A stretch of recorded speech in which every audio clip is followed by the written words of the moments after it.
Today's guest is Mark Simmonds, currently the Marketing and Communications Manager for Ballarat Community Health.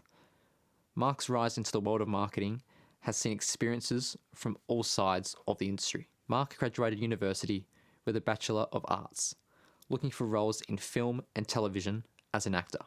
Now, concurrent with his role in marketing, Mark has recently launched his very own photography business, Mark Simmonds, where he's attracted the attention of Australian athletes from the elite level all the way down to the grassroots level, across athletics and cycling.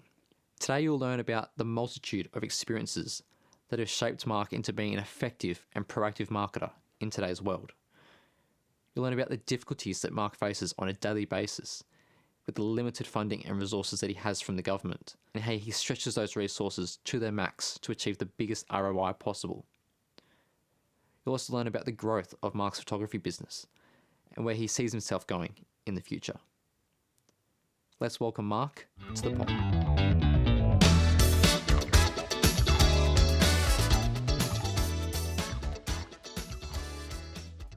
Mark, good afternoon. How's things? Very well, Dunia. How are you? Doing very well, thank you.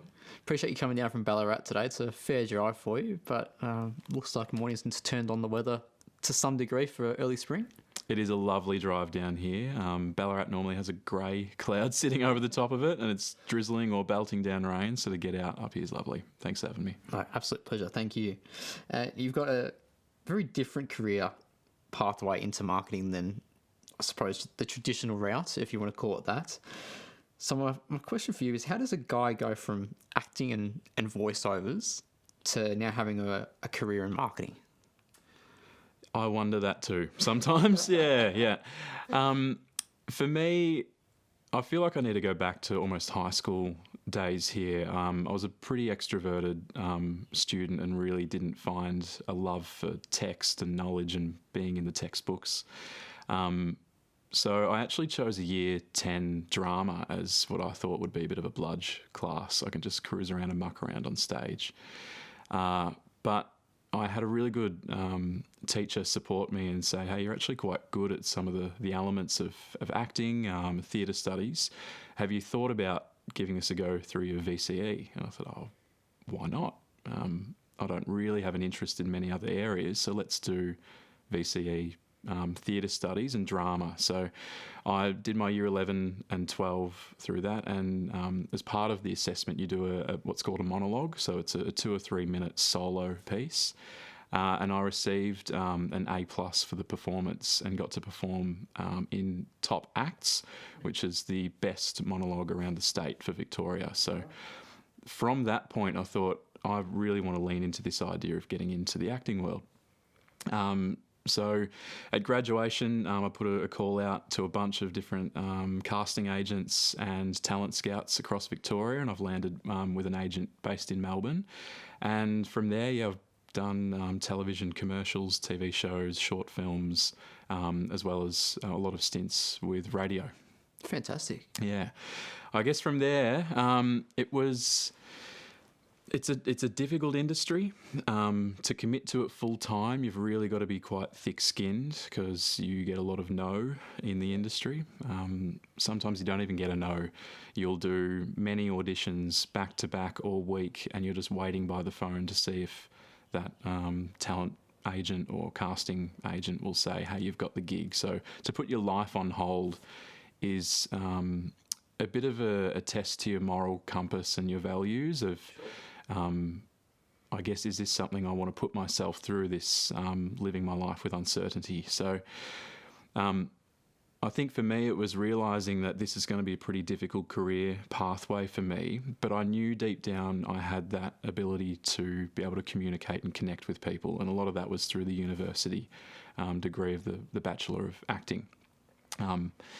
We converse with people every single day for 3 years straight. So we really got to know our peers, people in the community. And for me, I wanted to come back to that and really ground myself with my values. And how can I apply my communication back into a setting that I felt really deserved, I guess, a message to be heard, and that was healthcare. So I moved into the non-for-profit healthcare space after a few years of, we'll say, semi-successful work. That's amazing. It's a cool transition, and it's cool because it's unique and not the traditional pathway as most people are. They go to uni, they'll study some sort of marketing in whatever field that may be, and then they'll go find their first job in the industry, and then progress from there. And you've done it from a completely different perspective, and I think that's why you're so interesting as a marketer, is because you've seen it from the perspective of someone in front of the camera doing your acting. You've then got it from the perspective of an auditory perspective as well, doing voice acting, radio. And then you've also been behind the camera as well, and now you're working within marketing. So you've got almost this 360-degree vision around marketing, which is amazing. Yeah, I do. That's a nice way of putting it, actually. I don't quite reflect on it as much as maybe I should. A lot of people around the workplace, I think, assume that there's probably a marketing or communications degree in there. And I do say that the acting degree is a communications degree. Like I said, we are having that conversation all the time. But in terms of the technicalities of the understanding, your return on investment through marketing and who are your audiences, and understanding your demographics and all the tools and things you need to be a good marketer. I guess I have come from a different way, but at the centre of all of that is understanding that human connection and what does a client need, what do they want to hear. So it's been a challenge. You do come up against some people who have got years and years of experience, but I feel like I can bring just a slight little alternative to be able to have my message heard in the community. Yeah, that's a good way to put it. Very much so. And let's talk a bit more about your work with Ballarat Community Health. That's the current role that you're in now. What do they actually look after as a community health centre? Yeah, community health, a lot of people probably listening will go, it just sounds like another hospital or a primary care place where you can go to see a doctor. We actually have around 120 different programs and services provided for healthcare, but we try and look at it through a health promotion, prevention and protection model. So before you end up in hospital. We're part of 24 other registered community health organisations across Victoria, and we're one of 11 in regional Victoria. We staff about 330 people, ranging from GPs and specialists, allied health staff, so think dietitians, podiatry, exercise physiology, and right into our mental health, alcohol and other drug services, community counselling, family violence, health promotion, the list goes on and on and on. So there's a range of work we do, but at the core of it is providing health care for those who need it most, the most vulnerable in our community, who typically can't afford for private health, and really trying to address the health and wellbeing needs of the community before they need a place like the emergency services. Yeah, most definitely. And with the role that you're in with marketing within Ballarat Community Health, I would assume you've got a fair bit of involvement when it comes to the state government and local government as well. Would that be correct? Correct, yeah. As the community health organisation, we're actually non-for-profit. So any revenue that comes through our services goes straight back into the services that we provide for the community. So we work on this idea of, if you can afford to see your specialist, you should be able to pay for your service. Sure. That helps support the people who cannot afford a service at all come through our doors. The challenge there is, how are we sustainable in that? Yeah. So we need to keep our advocacy up to our state and federal partners. So the government of the day, we really lean on to be able to say, these are the amazing case studies that we produce, changing people's lives in the community. So we need that ongoing funding and support. Some areas receive more funding than others, so we have to be quite flexible with how we, deliver impactful services that are of high quality, accessible, but also affordable. So we do need places like our state government and federal partners to think of us. We can actually keep people out of hospital by using our services. So that puts you in an interesting position then when it comes to marketing, because you're not only marketing to advocate the services that you provide with community health and promoting all the different preventative measures, I suppose, to the local community to keep them out of ill's harm. But then on the flip side of things, you're also needing to market yourself as an organisation to say, hey, we're worthy of getting funding or further funding because we're doing such a good job. Here's the case studies, here's the testimonials of what we've been able to achieve for our customers. Correct, yeah. Nearly, I would say 100% of our work actually is based on evidence. We need to be able to provide data to be able to knock on the door of government and our funding bodies to say what we are doing has impact, and we do need that support. But you're right, marketing in that space is so tricky. Selling health isn't a sexy thing. We're not selling a commercial product, or we're not the latest dining experience where we get to market our the new chef has arrived and these are the latest meals you're going to get. It's not that. It's how do we look after your health needs. So we're in a tricky spot where what we're selling in a marketing sense is typically not appealing. And it's also using taxpayers' money. So we have an obligation that we don't have buckets of cash in our marketing. We need to be really resourceful and think of our organic impact of how we can promote health and wellbeing services that isn't relying on buckets of cash to try and get your message out there. So it's a challenge to be sustainable whilst having very limited resources in marketing. So this is going to show now just how important messaging is, because it's an easy statement to say, I suppose, in the fact that your messaging matters and you need to make sure that you're communicating that message in the correct way to your customers. It's a saying that everyone in marketing says, no matter what field of marketing. And you shouldn't focus on the output that's happening in terms of a film or a photo or a podcast, for example. Focus on the message that's being created instead. Yes. But in this context, where you're really, really, really limited on the resources because you can't internally raise finance for marketing, you're relying on an outside funding to do so. It was such a finite resource, you've got to get that messaging clear. Yeah, the messaging is so important for us due to those limited funds or even just the scope of work. Some of these programs might be run by a part-time staff member who has limited contact with the building. So how do we market their particular program that would have significant impact to a community? How do we put them on the map with those limited resources? So for us, it does come back to the messaging. And we really work on an idea that we can't talk on the myth.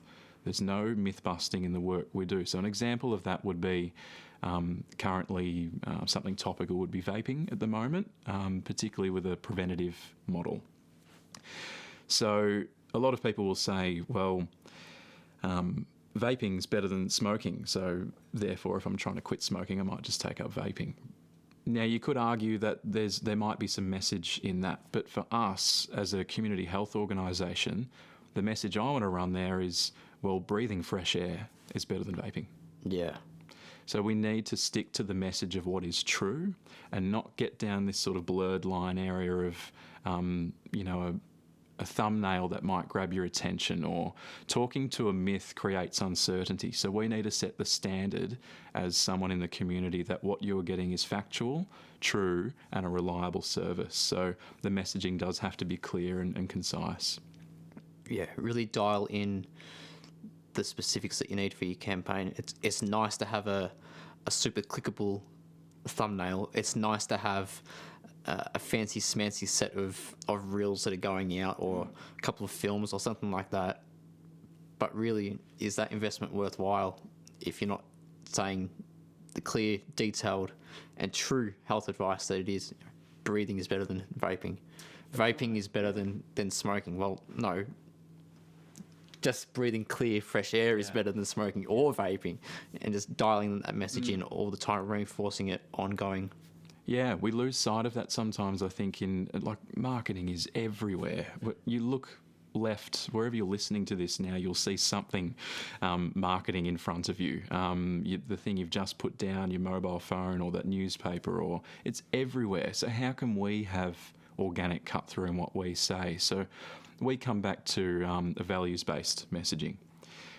If it's values-based, where it's going to pull on the heartstrings of someone that's relatable, maybe it's to do with a reflection piece. So have you thought about the last time you saw your GP? Have you thought about prioritising your health and wellbeing, knowing you're moving maybe into your 65 and older years?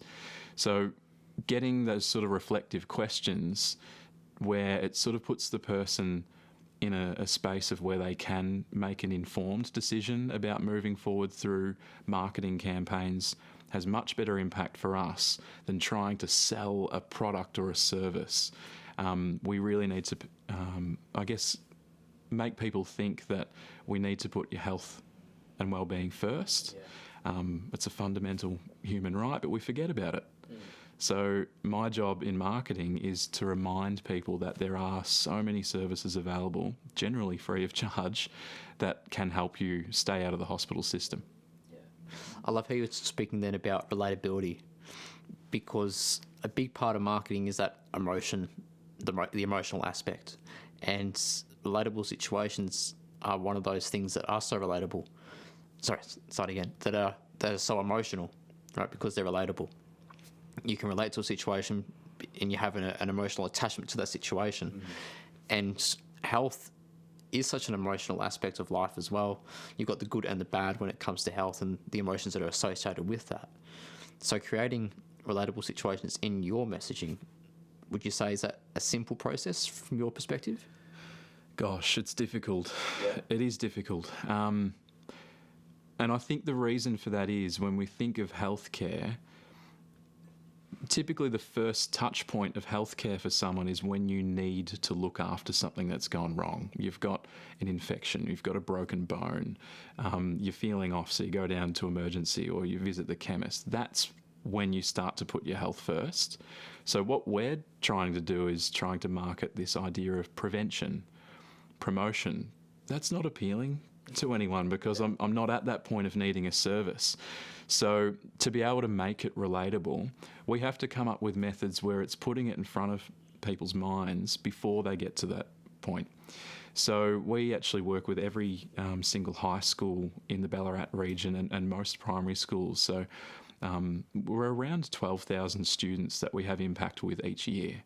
So if we can run programs that talk about party safe programs, relationships, consent, understanding substance misuse and what can go wrong. If you can start to think about those things before you're at that point of maybe needing a service where maybe something has gone wrong, we can really start to lean into that idea of, hey, this is relatable to me, or maybe I have a friend or family member I'm concerned about, and you're suddenly armed with tools and resources that, hey, those guys up at Ballarat Community Health, they actually run a service that, you know, that might be able to help you out. So making it relatable, accessible, is really important for us because we don't want people in our hospital systems. We need to be able to remind them that these services exist.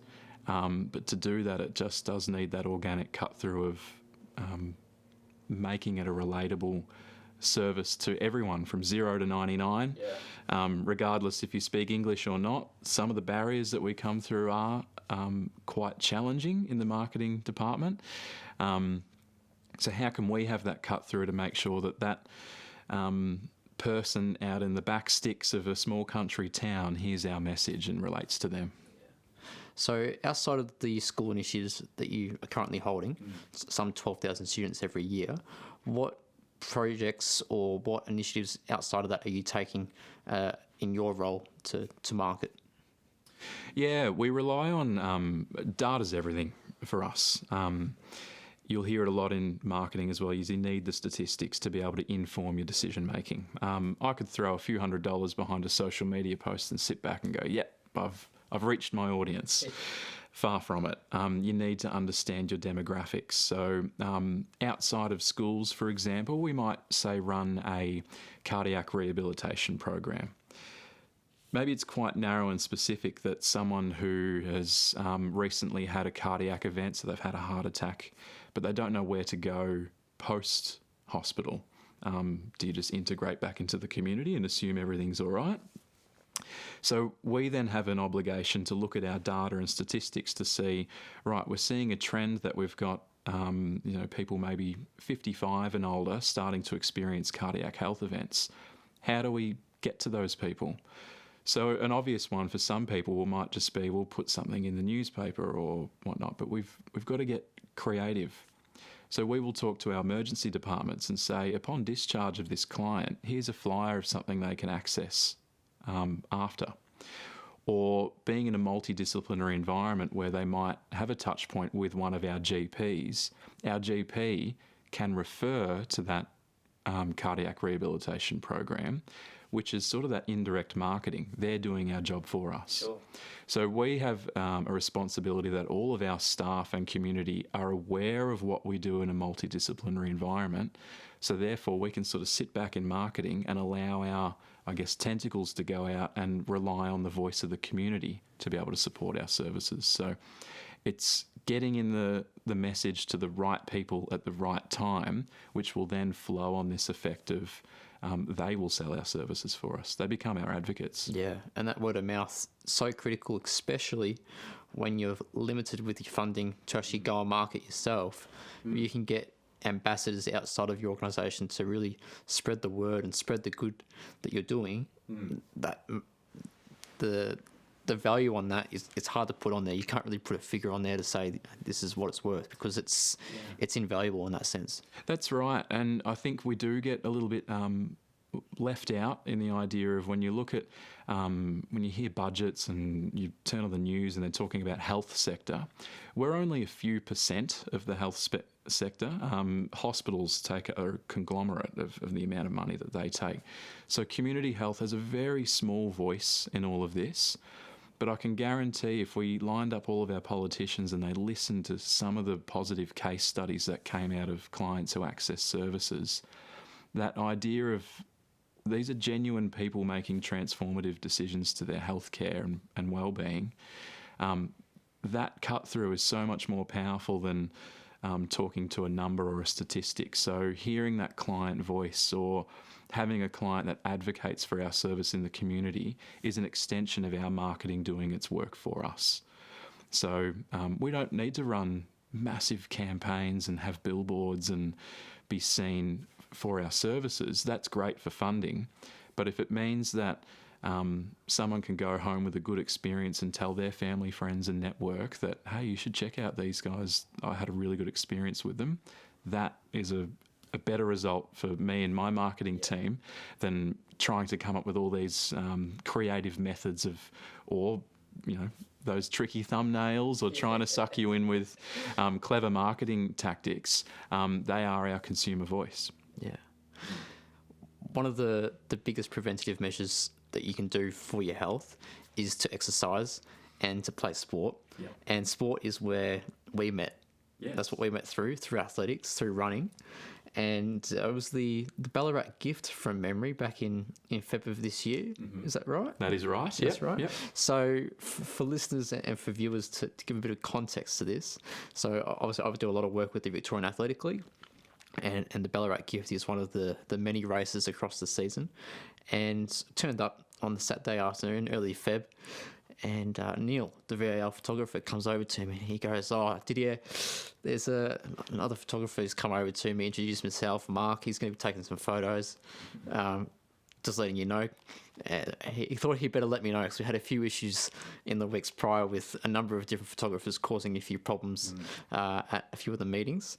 And I'm like, oh, yep, thanks for the heads up, no worries. And then you come along, introduce yourself. G'day, I'm Mark. You can take some photos. And you're like, I'm just going to stand out of your way. You do your thing. And I was like, this guy knows what he's doing, being appreciative of the officials that are there.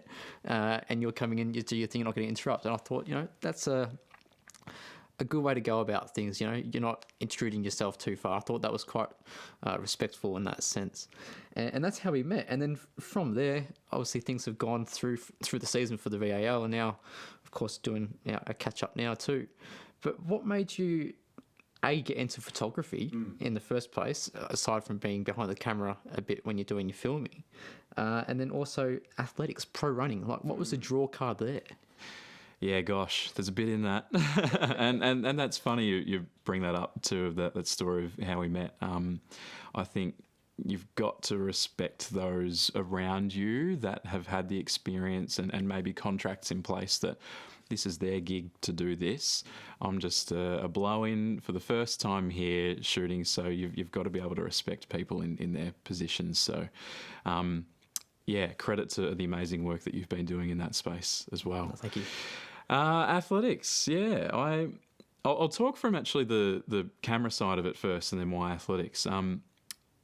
I was always amazed at when I was on set as the person in front of the camera of how well a director of photography or a focus puller, or even how a director would have a vision of a setup of a scene. And when you watch a good movie or a TV series, and sometimes you just sit back and go, whoa, that was smart, that was clever how they did that, or the way they made me feel a certain way because of not necessarily what the character did, but what the camera did.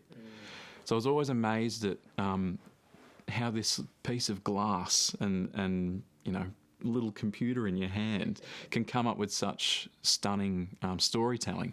So I wanted to give that a go myself. And it was quite a quick transition. I've been thinking about it for a while. I thought, bugger it, I'm going to go into JB Hi-Fi.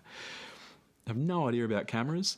I pick up a cheap little $1,000 kit that has everything and I can do, and I couldn't let go of it. It followed me everywhere. I was shooting everything from, wildlife to my dog, family. I'd take it into work and start mucking around with corporate photos and just loved what it could do. I very quickly realised I was going to spend some money in this space and needed to upgrade my gear. What's the timeline on this? How many years ago is this? Honestly, that was about November last year. And by December, so a month's time, I thought, I'm in. I love this. I'm committed.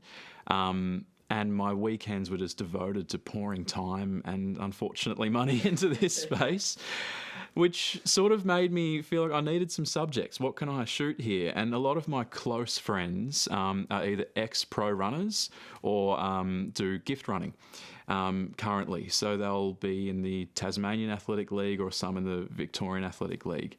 And I wanted to catch up with a couple of friends over in Tassie who are runners. And I said, I might bring my camera over, just see if I can come down and shoot. So I got out to the Burnie Gift, which is held on New Year's Eve. It's a huge event. They do a cycling event, a wood chop, and the running there. So it's a big day for them.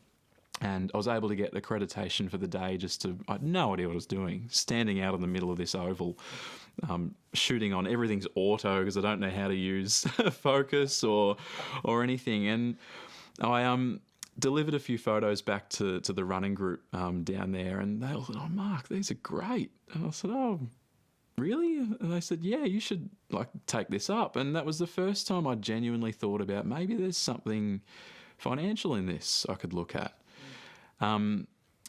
While then I've got a passion, I can start to look at this maybe from a commercial element too. But that's almost impossible to do when you don't have a subject to shoot. And I thought, I really like the athletics. I'm going to get in contact with the VAL and see what I can do over the rest of the summer season. So hence I come out to the Ballarat Gift as the first one, bump into you guys, and then, just started creating, I guess, organic connections through posting onto my social media channels, and was getting lovely feedback that I just wanted to continue doing that work. And just, there's something really nice being able to provide a product for someone when they're so dedicated in their training and professional seasons. I can just be 1% by being able to capture a moment of a hug over a finish line, or seeing that family member crying over the line, or even just when they're focused and in their warm-up zone. Being able to capture that for me was something really special that an athlete gets to keep forever.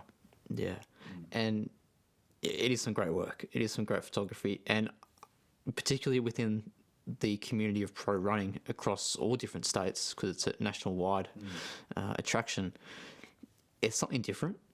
Neil does some amazing work in his own rights as the official photographer of the VAL, but you've come in with a slightly different perspective on things, which has been great to see, because he's got his amazing pieces of work that he does, and you've come in from a different perspective, capturing different angles, different emotions, and I think it what's the word? It complements each other very well, both perspectives, and collectively it brings a bit of a story together. So you've got different angles, and I think it's a refreshing perspective. And from the feedback that you've received from not just Tasmania, but across Victoria, up to Queensland with the likes of the Vikings, and across to South Australia, it's a well-received introduction, I would say. Yeah, I think the work Neil's done in that space with the VAL's brilliant, and I recognise that he's got that job to be able to get the finish line. He's got to capture that moment. So I didn't want to disturb that. That's his element, and that's what he's paid to do, and does a good job. So I thought, well, where do I fit in this? So normally when a photographer, they're typically shooting the action and the camera goes down. I thought, well, that's where I want to pick my camera up. So once they cross the line, that's where I really get excited about what I can capture. So to be able to publish those images and share them with the world was great, which I think, led to a pretty rapid rise of the page. I didn't think it was going to go as berserk as it did. I thought this will be just a fun weekend thing I do, and I'm just enjoying delivering some photos. But in the nature of just connecting with others, and I think stall is where it sort of really, the stall gift was where it really picked up. Met a couple of the likes of Team Vikings and a few other athletes from South Australia, noting that some of those were going to run at the Nationals competition, the Australian National Championships. So I jumped on a plane, went over to Adelaide, and thought, let's shoot up here. And there's quite a mix of pro running on the grass to the national champs representatives, and to be able to go from this idea of just turning up to the Ballarat gift as a random guy with a camera in hand to being credited out at the national championships has just been a crazy sort of 6-month period. So I'm looking forward to see what we can do. Yeah, it's really, really exciting. And for context, for those outside of the athletic space as well, the national championships was the Olympic qualifiers this year, being an Olympic year. So you had the best of the best in Australia. You normally do, but this time it was really, really on. Stakes are high this year, and you captured some great photos there as well. So it was great. Very lucky. And there's just something about following on for those who don't know much about athletics. The community is amazing. I have been around other sports growing up, where it's a very competitive edge, and there's, you don't actually talk to many other athletes or officials because there's drama, or there's something you don't want to get in politics. Yeah. And there's something about the athletics where everyone's welcoming, everyone's wearing a smile, and being embraced, not only as a photographer, but getting to know people's stories and seeing them at other meets. It just felt like a massive family that athletics has, and that reflects in the grass and on track as well. So I think I've really found something there that I'd like to continue to explore. Yeah. So how would you describe your photography style? Obviously, in this context, we're talking about it in relation to sport, but if you were to bring the same style that you have with the sport, how would you bring that into more of the corporate world? Is there a translation in style there, or would you have to adapt and adopt a new style? There is. I think for me, I don't really like the setup of a shot much. I think a lot of candid photography where you're just capturing someone in their raw, true element. There's always a story there that people can create their own storyline behind. So whether it's viewing that image for the first time, it's going to mean something different for every first-time viewer of that image. So trying to come in with a bit more of a relaxed style in a corporate shoot for me is more important, but you've got to know where you're going to use that image. Yeah. For me, there's no point in just taking a nice shot and it just sits on the desktop to be used one day. You've got to be able to think ahead and say, is this something I can use for annual report? is it something I can send up to government for, knock on the door and say, have a look at what we're doing. These are our amazing staff members. So I think you've got to be versatile in when you're taking shots. It's not just capturing something for a nice keepsake. It's what can I use this photo for in weeks, months, years down the line that will be to either an advantage of the subject, or for me as the person taking the photo, or as the organisation. How can we use such a still that's going to benefit us? So for me, it's really in the setup of the shot and knowing where are you going to use this in future, but trying to keep that as organic as possible. Yeah.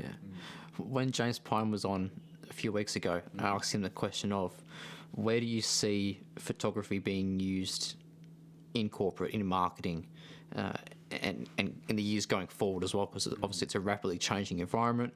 Video is incredibly heavy in the space, but photography still has a big portion of a necessity within marketing. So from your perspective, where do you see photography fit in within marketing at the moment? Oh, it's huge. Just think about the amount of apps we scroll on at the moment that we don't see text anymore. Our fingers just swipe straight past text and we land on an image or a still or a video. Whether it's graphic or so genuine, whether it's just a smiling face or if it's a reel, we are just so drawn into this idea of we're visually attracted to things now. We've gone on the days of reading black and white text. So I think holding that space is really important. You don't want an image that's too busy or doing too much. It should just have something really clear, in my opinion. And which is where I think James spoke to it really well, is the types of products. I think he mentioned maybe there was some wine yes, as well. The really expensive bottle of wine, very, very high, black label, if you want to call it that, versus a $5 cosmetic product. And he pictured them in the same way as each other, looking like a very grand product, and blew it up into massive prints. And the $5 cosmetic product next to this massive prints of the black label wine bottle, they both look equally as premium. Yeah. And I think there's something really important in that it comes back to the idea of knowing what you're going to use this image for. What might not seem something significant at the time of taking that photo, if you can get creative with it and think of how can I use this image in a way that's going to benefit my brand, my product, my business, that's really important to know. So I think what I've found has had good cut through is even if it's not necessarily taking photos of people and it is more of a product or something that we're doing in the community, how much white space is around that? When you flick through a newspaper, everything's quite blurry because you see text everywhere and it's another ad and another ad and another ad. Maybe I can hold that space and just have a very small call to action in there. One I reflect back on recently was a full page ad which had a QR code that was about the size of a thumbnail right in the middle of this page. And instantly when I flipped that page, I went, ooh, what's this? They've taken an entire page of a newspaper with a tiny QR code, and the only piece of text on there was interested with a question mark. Wow. I thought, I absolutely am interested. That's so What's powerful. this about? So I grabbed my phone, I scanned it. I couldn't even tell you what it was now. It was a while ago.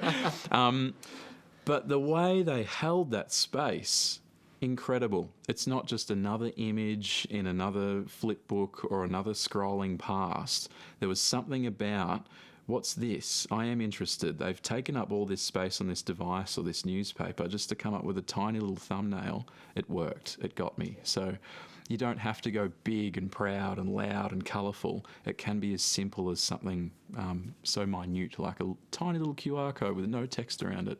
And I think that speaks to two different aspects of marketing. The first being that you've appeared to take this massive piece of attention by taking out a full piece of a full page in a newspaper, and you put an advertisement on there through a photo. But instead of using that to what most people would expect in being a big image with lots going on, it's very simplistic message that gets people interested. I think that's the first aspect there, is that they've done something different out of the block. So start again. They've done something a bit different out of the blue. People are like, oh, that's a bit different, and that's what gets them interested. And then the second aspect of that is the emotion associated with that, because you've done something different, you've made people stop and pay attention to it. I think James will probably be listening to this and saying high impact and memorable. Right. Yes. Which it is, 100%. I didn't remember the brand, but I remember the ad. Exactly right. So high impact and Yes. memorable, definitely. But you've got an emotional aspect to that in the sense that it draws your attention, you stop and you try and consider what they're presenting to you. And in doing so, because it is so simple, you're kind of like, oh, I've got a connection to this.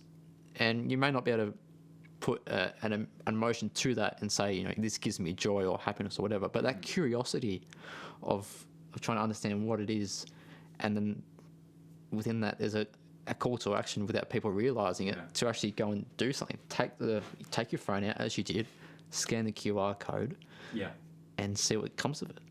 Absolutely. There's something so important in that I think us as humans now, we're just in this ritual of wake up, scroll, go to work, scroll. Like, we're just in this monotonous cycle of this digital leash that follows us everywhere. So what stands out? How can it have that a memorable moment or something attached to it? Why is it high impact? And something there, just listening to you talk, is, for me, something that jumped out is it has to be organic, in the sense that if you compared a still of someone that you worked with, or a genuine image that I've taken and I have control over, versus stock imagery will destroy your business. Oh yeah, it's big time. I see it time and time again in multiple sectors, that it's a typical, I'll use GPs for example, it's this classic white lab coat, stethoscope around the neck. It looks like you're going in for something totally different than a genuine organic healthcare service. If they could have just taken a photo of one of their doctors smiling, that would have so much better cut through. Because if you think of that person's experience about when you see a doctor, you're not typically there to talk about how happy and healthy you are in life. Something's going wrong for you. So to be able to see that practitioner that you're going to be meeting with a smile on their face in an ad where you're scrolling through and go, hang on, that person looks nice. What are they? Oh, they're a doctor. Well, they look really nice. I might learn about their clinic from here. Stock, I'm scrolling straight past. I've got no connection with that.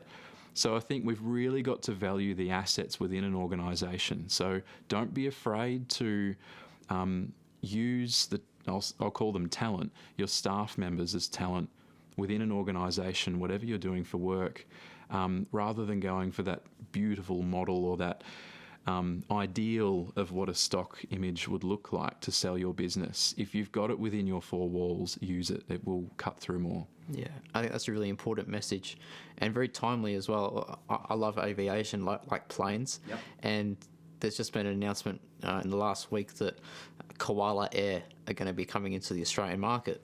Love it. And you got to question their decision making from a business perspective there, because it's pretty cutthroat.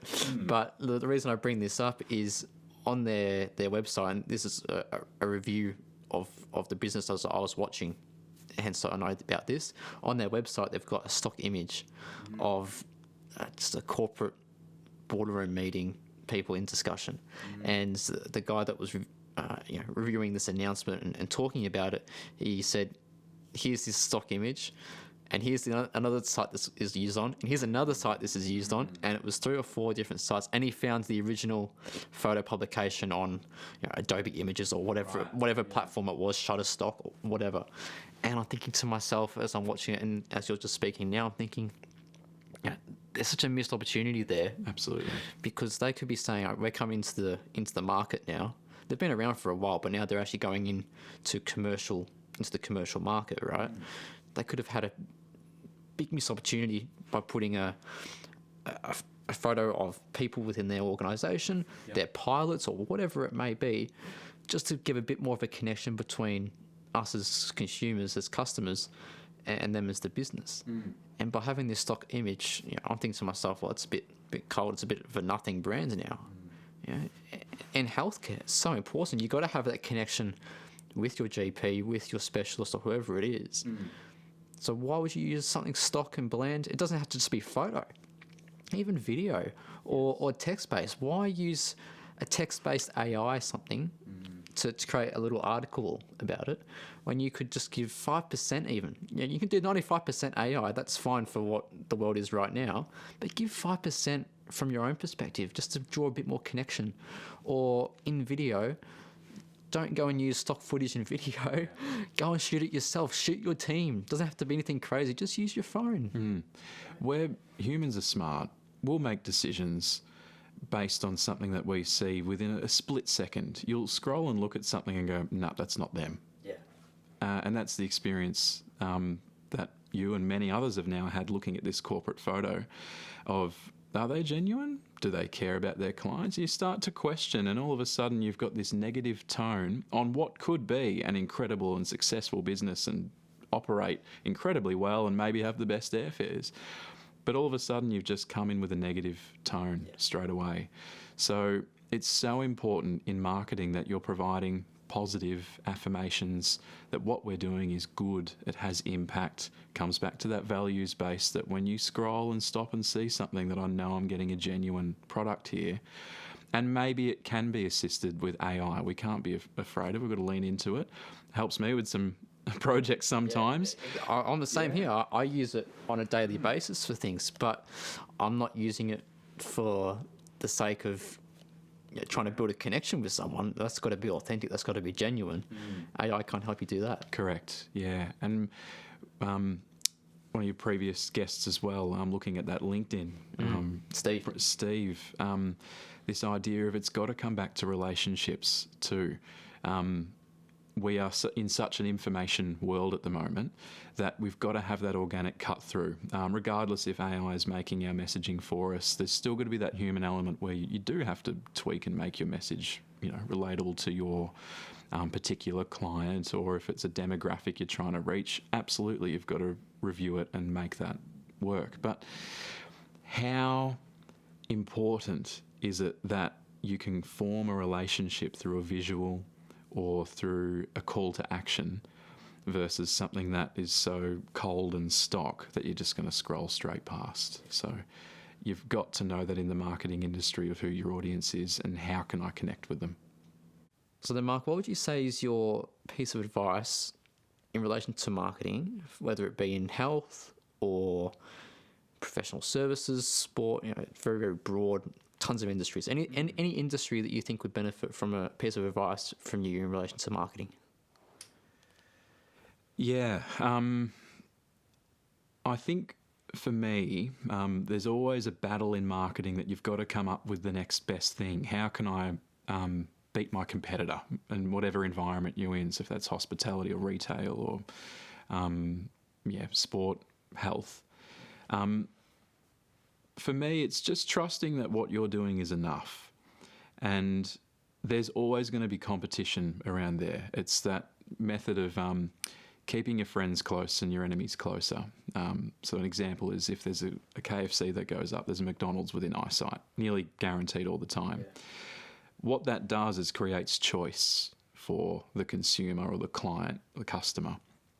And that's a healthy thing. We want choice, because it means us as an organisation can start to think about, well, are we trying to buy people through our door, or can I default and trust that what I'm doing is organic, it's real, I'm using real images, I'm talking about real life case studies. I would like to think that the customer, client, or whoever's using the service can make an informed decision to know, I'm going to go with that group that looks genuine, they're real, they're values-based, they're non-for-profit, versus a company that's going for how can we get their buy-in through clicks or using stock images. Choice is healthy, and I think you've got to realise in a marketing sense that what you're doing is enough. It doesn't always have to be the next best thing. Keep creating and exploring, explore different ideas, but also just sometimes take a step back and go, I'm doing the right thing here.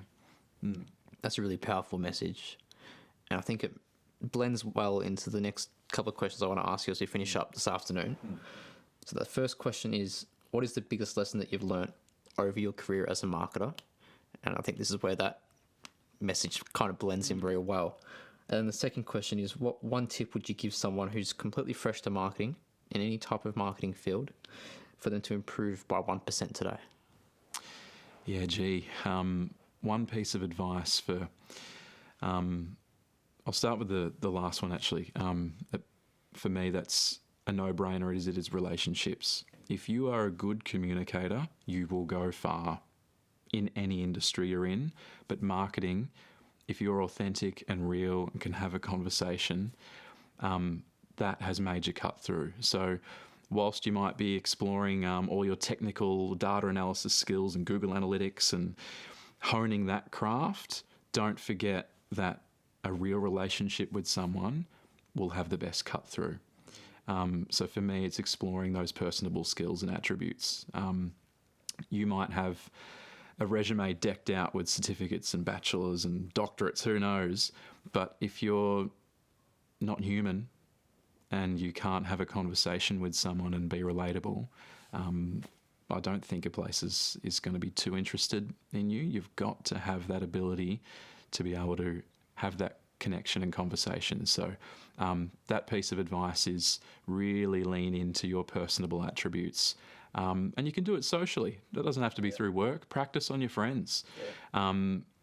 Maybe if you're having a coffee with someone the next time, what's it mean to just hold a bit more eye contact with someone or not talk over the top of them? Maybe just sit back and agree and listen. Work on those soft skills, and I can guarantee a career in marketing will accelerate just because we're in a relationship-based industry.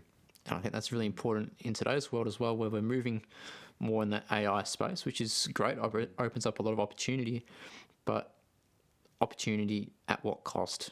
And it's looking like it's going to be at the cost of authenticity and relationships. So if you can really hone in on building relationships, building rapport with people, it's going to be a big differentiator in the years to come. Definitely. Yes. Yeah. So then the biggest lesson you've learnt as a marketer over your career, what would that be? Yeah, the biggest lesson I've learnt is it's okay to fail in marketing campaigns. At the end of every campaign is a client that wants a good outcome. And for us, it's our internal stakeholders. So I would call a stakeholder like a manager of a particular program. So say like an allied health manager who run a range of different services that gets thousands of people through the door. I think last financial year alone, we had 42,000 hours of services provided in just allied health. I've got a responsibility for that team to be able to provide marketing material to them that gets people through the door. And sometimes campaigns fail.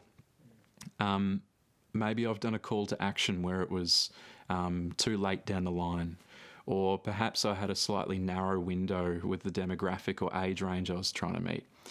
As long as you can have that conversation with your client or stakeholder afterwards and say, I think I missed out because of X, Y, and Z, and have a real analysis of maybe what went wrong in the campaign, that's a better learning than maybe having those little wins all the time down the line, because you can start to get into this environment of, oh, well, everything just becomes autonomous. It worked that time, I'll do it again.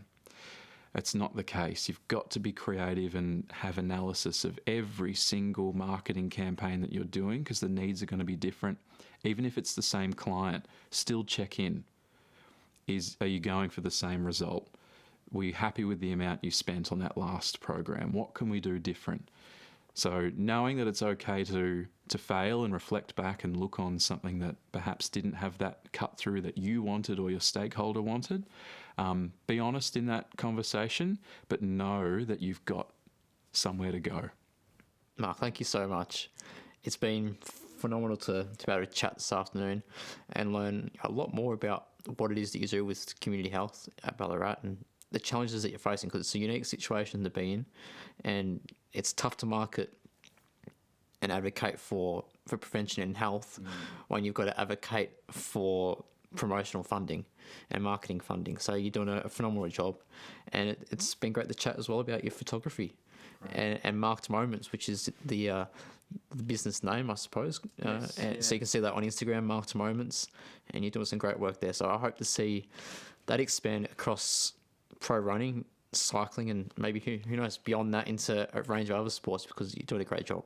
Appreciate it, mate. It's been great to be here, and I'm loving the show. So you keep up the good work as well, and look forward to taking some more images and reels with you out on the VAL season. Most definitely. I'm looking forward to at the time of recording right now, we're about 6 weeks away. Yes. So I don't know when we'll publish this episode, but we've been closer by that stage. So I'm looking forward to the season. It'll be great. Yeah. Thanks, Mark. Thanks again.